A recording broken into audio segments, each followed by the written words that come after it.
Hey there, and welcome to the Catching Up with Casey show, where we talk about anything and everything that has to do with building cohesive, vision-driven teams. I am Casey Watts, school impact strategist and the host of this show. Now, if you are here, then you inevitably are an instructional leader who wants to make change happen, even when change seems impossible. And you can do that if you have cohesive, vision-driven teams that have done clarity work. They know exactly where they're headed and how they're going to get there. These teams have done identity work, and they've built their self and social awareness skills. And they have done collaboration work, and they know how to move beyond faux collaboration to get to true collaboration where change happens and where people get on board. I'm so excited to bring to you conversations that help you to do exactly that. The work that needs to be done to build cohesive, vision-driven teams. Now, with all of that said, let's dive into today's conversation.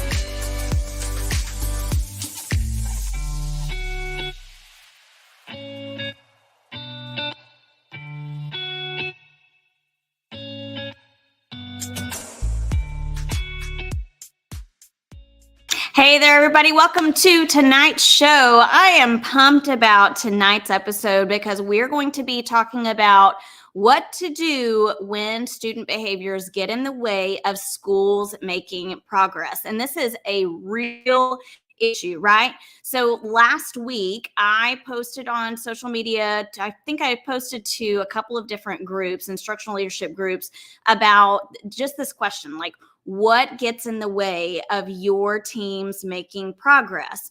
And I gave several different options. So 4 of the options that I gave were, of course, student behaviors, which got a lot of responses, and then lack of alignment, student learning gaps, and I believe there was one more, and maybe it was, I can't remember the last one, but it didn't get a whole lot of responses. The 2 that, of course, got the most responses were student behaviors and wide learning gaps that seem almost impossible to shrink. And it's interesting, in the 2 different groups that I surveyed, one of the groups was a principal leadership group and the other was an instructional coaching group.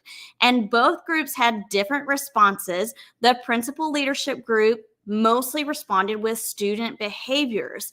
The instructional coaching group, most of them responded with the wide learning gaps, which makes perfect sense because what we know about principals is that they are dealing with student behaviors on the daily. That's constantly a part of their focus. For instructional coaches, they are in classrooms and truly, really trying to pull the school along toward the instructional focus goals that maybe the principal has set out.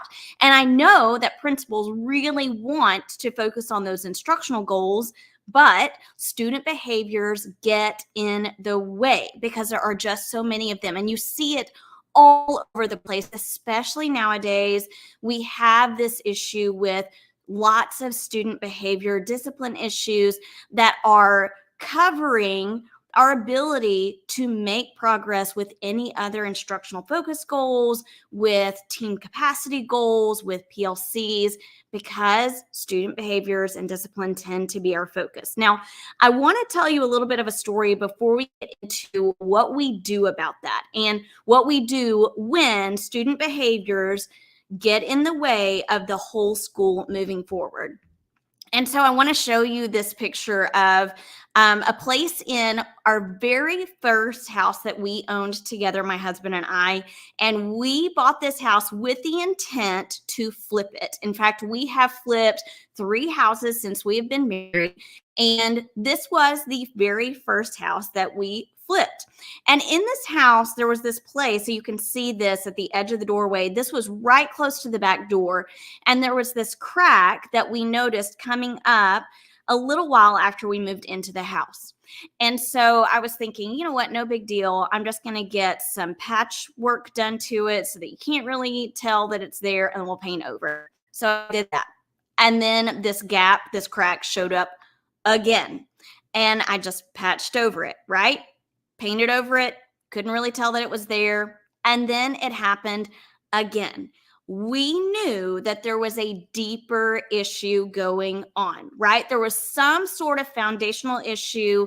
And we also knew that that foundational issue was going to cost us not only time, but it was definitely going to cost us more money than we had anticipated. And I find that this is sometimes what happens in schools when we have these problems that arise, specifically behavior problems, because it happens again and again, and we are short on time, and we are short on money, and we are short on staff, that we have these almost band-aid fixes. Now, if you are here in the comments, I want to see, like, if you agree with that, if you notice that happening, if you're seeing band-aid fixes because of a lack of time or resources, put a yes in the comments if that's something that you notice. That people are trying to use some filler to just cover the problem until they can get to a place in their lives where they can actually address the issue at a deeper level. The problem is addressing it, and the time for addressing it never seems to be possible, right? And we know that we have to get to the deeper root cause of the issue if we are going to make any sustainable change. If we are going to increase teacher capacity and shrink learning gaps, then we do have to address this behavior problem, but we have to address it at a deeper level. And that is exactly what we're going to be talking about tonight. I want to provide you with some steps you can take to truly analyze what is going on at a deeper level and to really think about, okay, what is it that we have some control over, and how are we going to address what we have control over? How are we going to set some goals based on what we have control over and what we're noticing about this root cause? Okay, so that's kind of what we're focused on tonight. And this work that you're going to notice me doing with you tonight comes from some things that I suggest in the clarity cycle. I take teams through a clarity cycle that helps them create clarity building habits. You want to bring clarity to your people so they can move farther, faster, and simplify alignment and be on the same page. So we're going to be looking at actually the second component of this clarity cycle, which is identify challenges and goals. We're doing both of those things.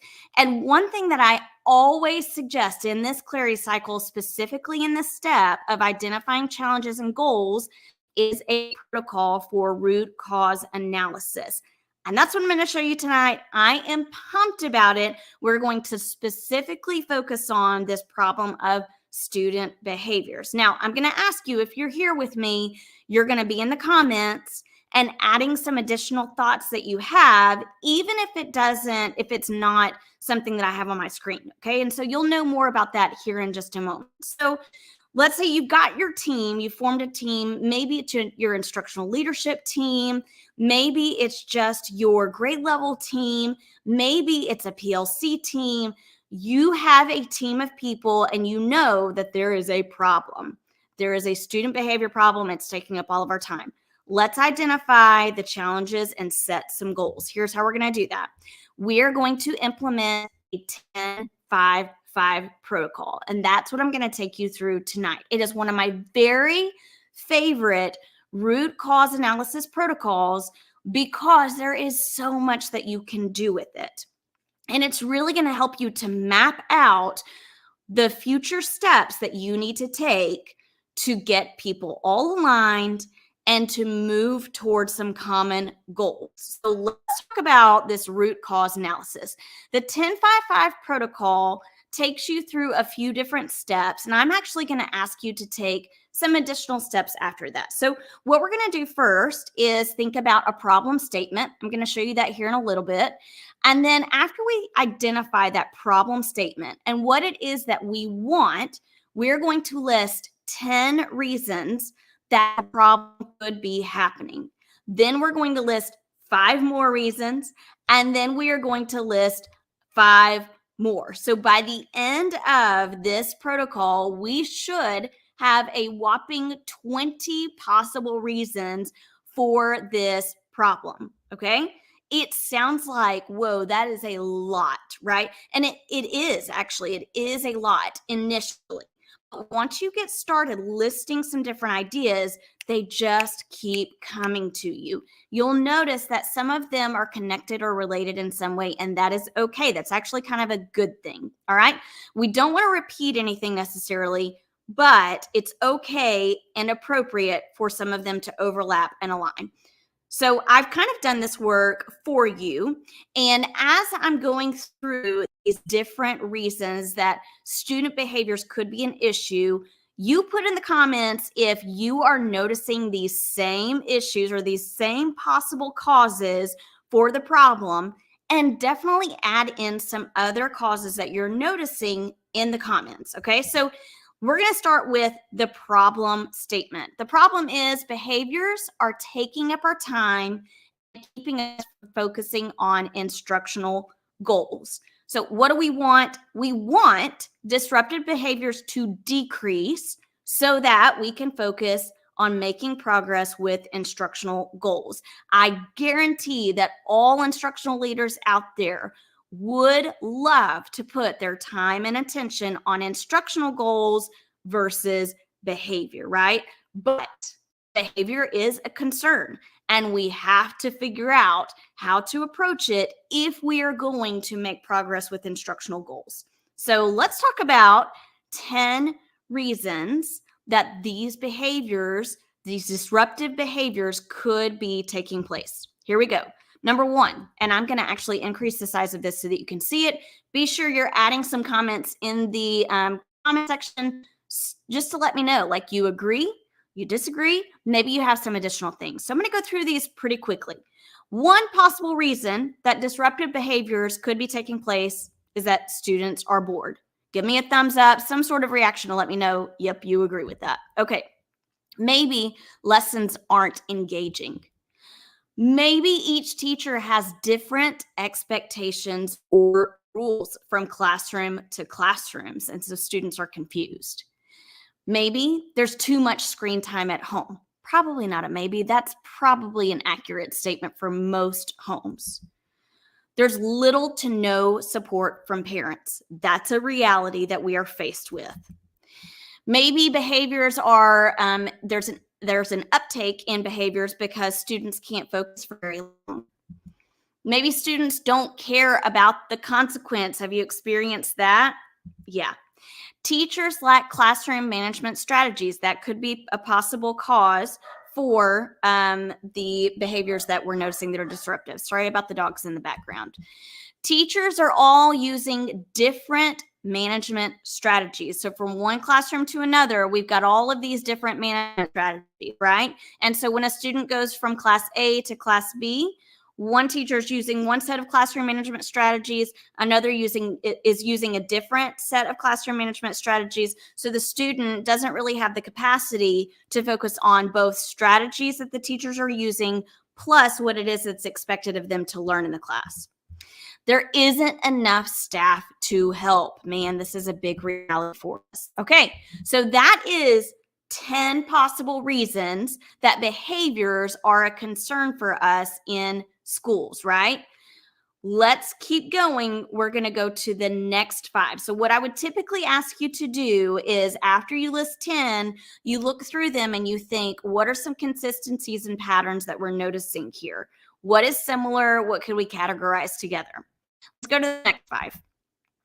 Nothing happens when students go to the office, right? We've got these behaviors going on. I send them to the office. It seems like nothing happens. They come back and we're in the same boat that we were in the day before. Administrators haven't been clear about how to handle behaviors. This could be a possible reason behaviors are increasing, because we don't have a clear understanding of how to handle the behaviors.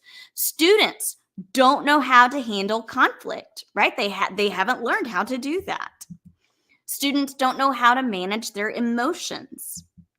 Students don't think what they're learning is necessary. Okay, so that's 5 more, right? We've gone through 15 reasons so far, and that's a lot, but we're going to add 5 more. We want to have up to 20. And I guarantee if you started doing this, you would be able to go past 20 once you get started. Students can't relate to what they're learning. Maybe there are no consequences at home, right? So on the other side of this, we have each teacher has different expectations, little to no screen time, no support from parents, or maybe there just aren't any consequences at home. We think there should be, but there aren't. The makeup of the class is tough, right? Like we have these different classrooms and we know that different students react to one another in different ways that can make behaviors challenging. Teachers don't have time to teach both social skills and academics. Whew.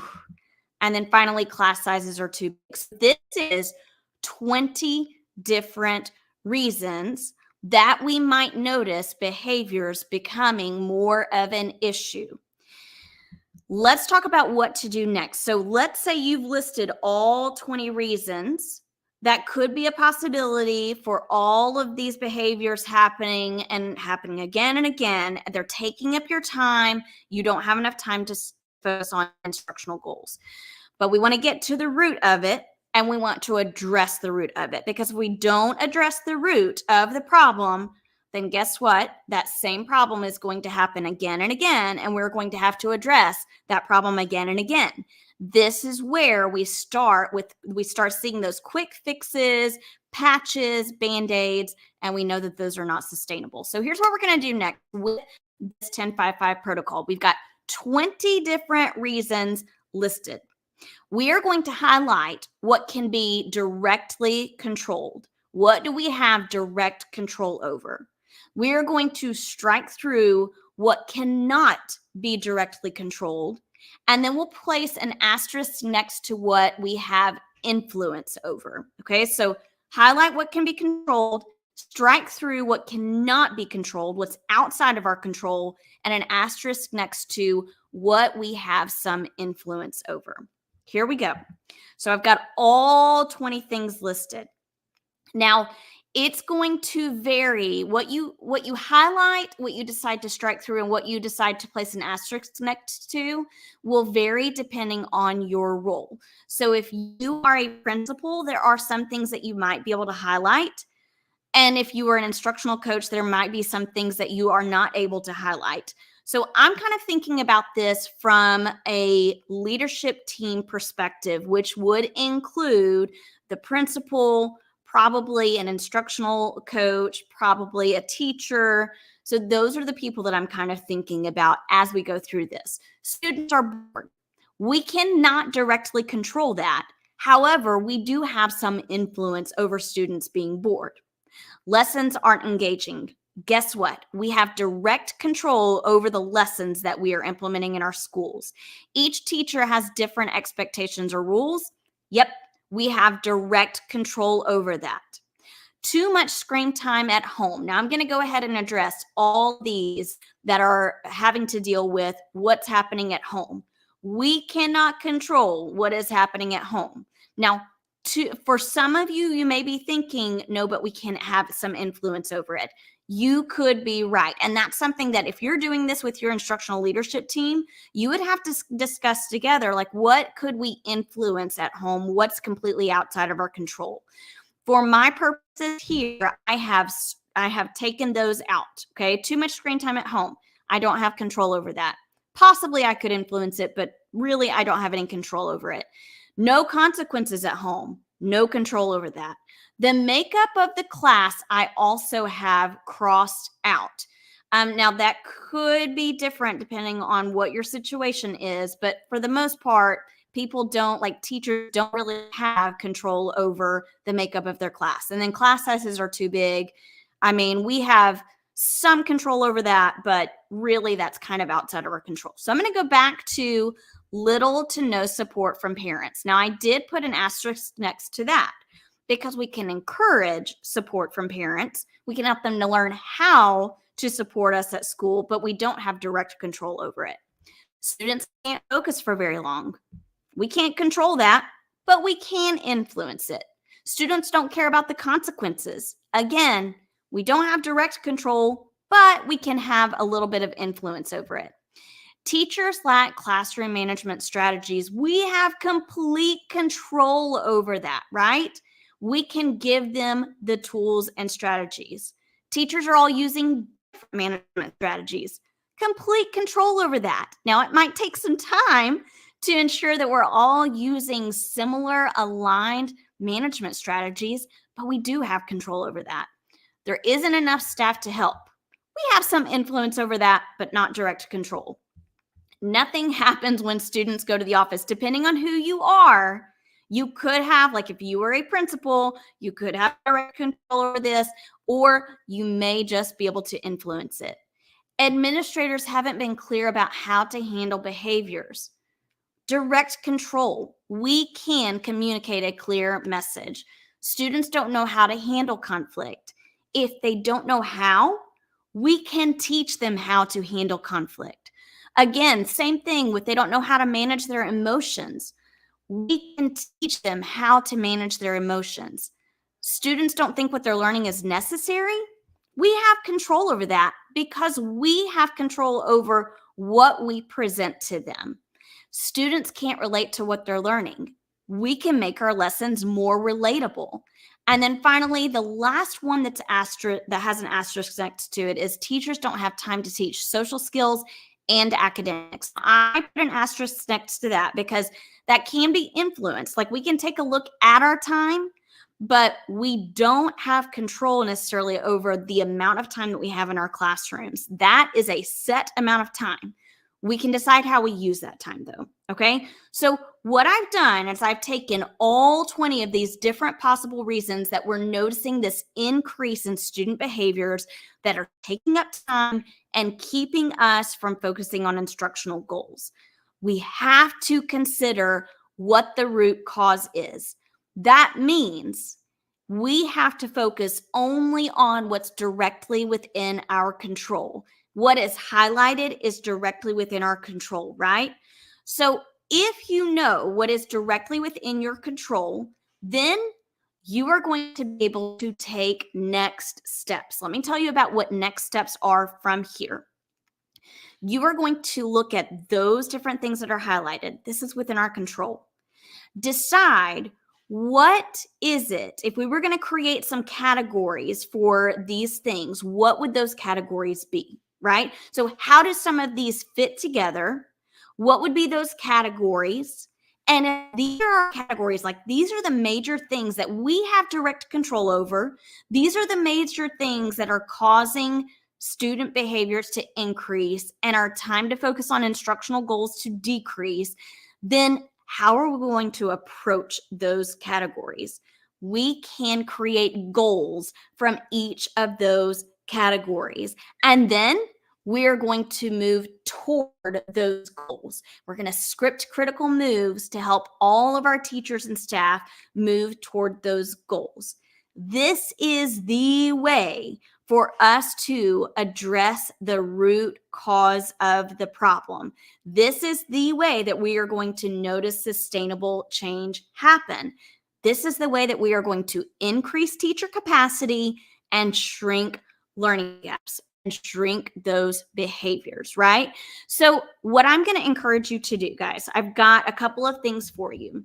Number one, if you go to my website, catchingupwithcasey.com, and you scroll down on the homepage, you're going to notice this 10-5-5 protocol that is available for you to download immediately. You can grab this 10-5-5 protocol completely for free and see what this looks like to do on your own, or I highly encourage you to do it with an instructional team. Okay, so get with a team of people, go through the 10-5-5 protocol, get to this part where you're highlighting, placing an asterisk next to things, or you're like striking things out, and then decide, okay, based on what we can control, what could be some goals? What are 2 to 3 goals that we can set and work toward? The other thing that I want to encourage you to do is get on a call with me.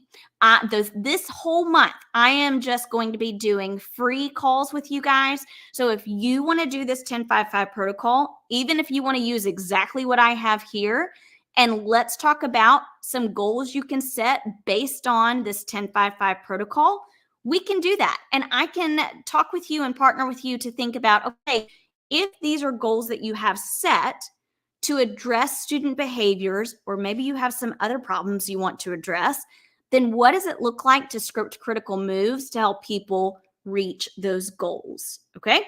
All right. So those are the two things that I am leaving with you tonight. Go to my website, get the 10-5-5 protocol, do this with student behaviors at your school so you can get to the root of the problem, you can address it, you can move forward. Then get on a call with me and let's talk about it together. I can coach you through that, and I can tell you more about how the clarity cycle is going to help your team to get aligned in a simplified way. All right. If you have more questions about getting to the root cause, I want you to drop a comment. I want you to email me. I want you to reach out to me on social media. And without further ado, we're going to close tonight, and I will catch you later. Bye, everybody.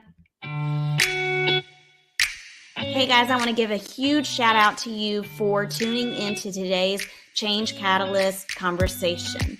I would love for you to do me two solid favors. Number one, if you have enjoyed this or any other Change Catalyst conversation, do me a favor and hit subscribe. I've got a lot of great content and guests coming up, and I don't want you to miss any of it.